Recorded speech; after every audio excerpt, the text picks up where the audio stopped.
Session de juillet 2018, session du 2 au 5 juillet 2018, dernière session avant les vacances, même s'il y a encore en fait deux semaines de travaux du Parlement. Le Parlement sera en vacances au fond troisième semaine du mois de juillet et reprendra la dernière semaine du mois d'août par les commissions parlementaires.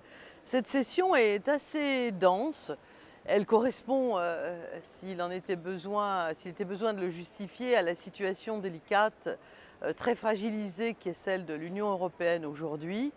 Donc face à un océan de problèmes à régler et de décisions surtout à prendre par les États membres qu'on appelle le Conseil.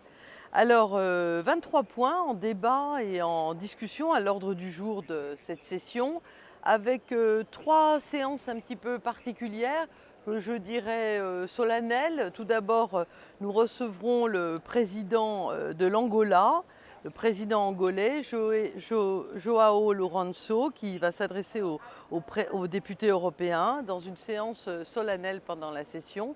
Nous allons aussi recevoir le Premier ministre de Pologne, Mateusz Morawiecki, qui débattra là aussi avec les députés de l'avenir de l'Europe. Il vient dans la lignée de tous les chefs de gouvernement ou chefs d'État, ça dépend des constitutions des États membres, dialoguer pendant 3 heures avec les députés qui lui poseront des questions auxquelles il répondra. Le Premier ministre polonais, qui est un tout jeune Premier ministre, appartient à ce parti conservateur du PiS. Et donc le débat sera très intéressant étant donné les libertés que parfois cet État membre, très important dans l'Union européenne, non seulement démographiquement, mais très important géographiquement, très important historiquement et donc politiquement, est un pays qui prend parfois des libertés avec les traités, avec les valeurs fondamentales des traités. Donc ça sera un temps très intéressant. Et puis, pendant cette session aussi, la passation de flambeau entre la présidence bulgare, qui s'est terminée le 30 juin, au chancelier, au tout jeune chancelier Sebastian Kurz, chancelier d'Autriche, qui donnera, lui, le premier, son bilan de présidence, première présidence dans l'histoire de la Bulgarie, première présidence de 6 mois, avec finalement un bilan assez positif. Un certain nombre de dossiers ont abouti, notamment le dossier de la révision du travail détaché, le dossier que j'ai porté pendant de longs mois aussi sur le gel et la confiscation des biens du crime, un dossier de droit pénal, et puis toutes sortes d'autres dossiers importants, et la prise de responsabilité de l'Autriche pour 6 mois jusqu'à la fin décembre 2018. Donc 3 temps solennels, et puis les autres dossiers. Évidemment, nous allons parler migration. Nous parlerons également, et j'aurai l'occasion de le redire dans cette newsletter, du vote final du tout premier fonds européen dédié à l'industrie de la défense. En effet, on va réussir à mettre un pied dans la porte vers une politique européenne de défense avec un mécanisme intéressant de financement sur la mutualisation des outils de défense, une mutualisation évidemment européenne. On parlera du nouveau système de contrôle préalable des voyageurs hors de l'Union européenne qui veulent y venir et qui sont des voyageurs qui sont exemptés de visa. Donc un nouveau dispositif de contrôle sera adopté avec une autorisation préalable avant leur voyage, de façon à ce que nous puissions, dans les mailles du filet, détecter ceux qui constitueraient un danger pour les citoyens européens. Un système donc qui s'appelle le système ETIAS, lorsqu'il y a un risque en matière de sécurité, ou bien aussi d'immigration irrégulière évidemment, ou de pathologies particulières. Ces personnes se verront interdire l'entrée dans l'Union européenne. Là aussi, j'aurai l'occasion d'en reparler. Le fameux vote sur le paquet mobilité, qui est un vote sur 3 textes très importants, et je ferai un petit mémo pour ceux qui s'intéressent justement au transport en Europe et aux règles du transport avec le tachygraphe, avec la mobilité, avec le cabotage. Ce sont des dossiers très très importants, non seulement politiquement, mais surtout économiquement pour donc l'Union européenne. On parlera du fameux dossier copyright, des droits d'auteur, qui est un dossier qui suscite vraiment beaucoup de controverses, d'analyses, de prises de position et je dirais également de fake news sur ce sujet. Et là aussi, j'aurai l'occasion bien sûr de faire le point là-dessus.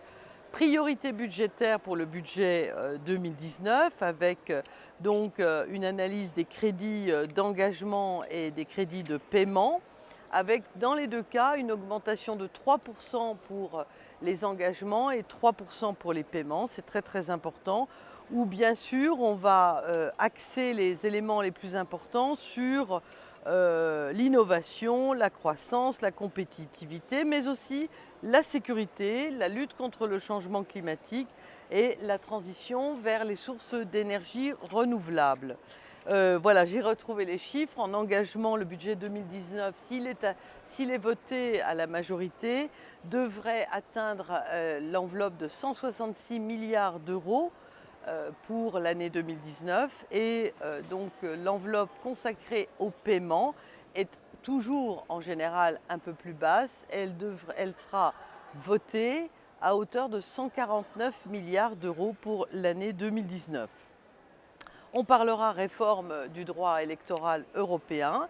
C'est donc un débat et un texte sur les lignes générales des règles donc des élections européennes.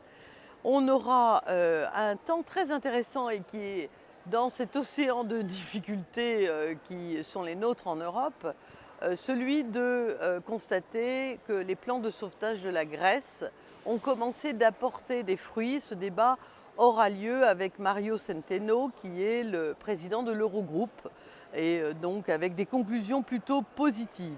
On va évoquer le dossier Europol avec le renforcement des coopérations avec le Moyen-Orient et l'Afrique du Nord pour renforcer, au-delà de la coopération, évidemment la sécurité des Européens et l'échange d'informations.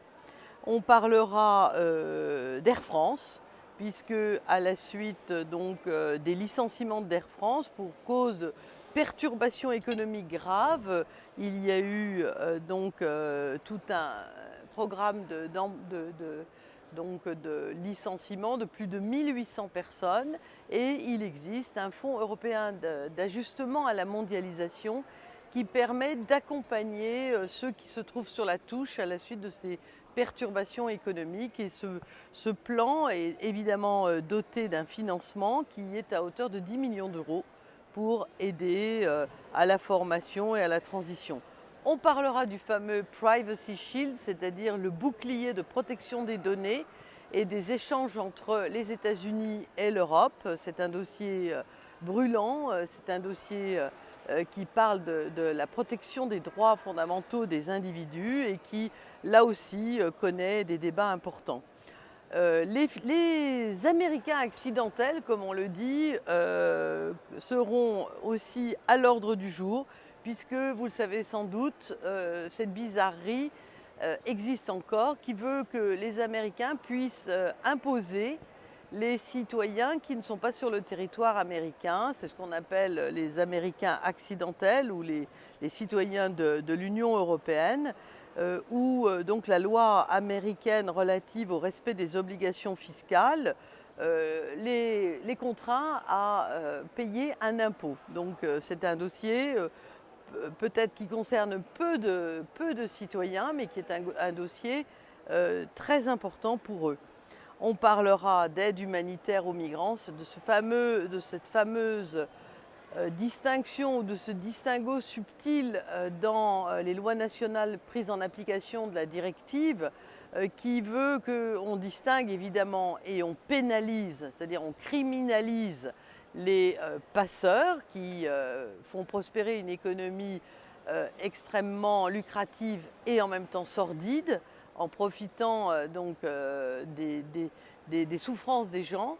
Et ceux qu'on appelle les aidants humanitaires, c'est-à-dire la personne qui va apporter de l'aide en logeant ou en protégeant un migrant et sans évidemment en obtenir une quelconque contrepartie.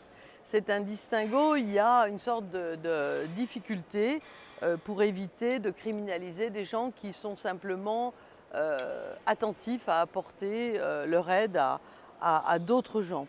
Enfin, on parlera évidemment Venezuela, avec la situation dramatique au Venezuela. On parlera de l'interdiction des mariages forcés et précoces. Et comme d'habitude, on finira la session par un temps de débat sur la situation des droits de l'homme. Voilà un agenda très long, très important, qui viendra clore le printemps avant les vacances donc, du Parlement européen jusqu'à la fin du mois d'août.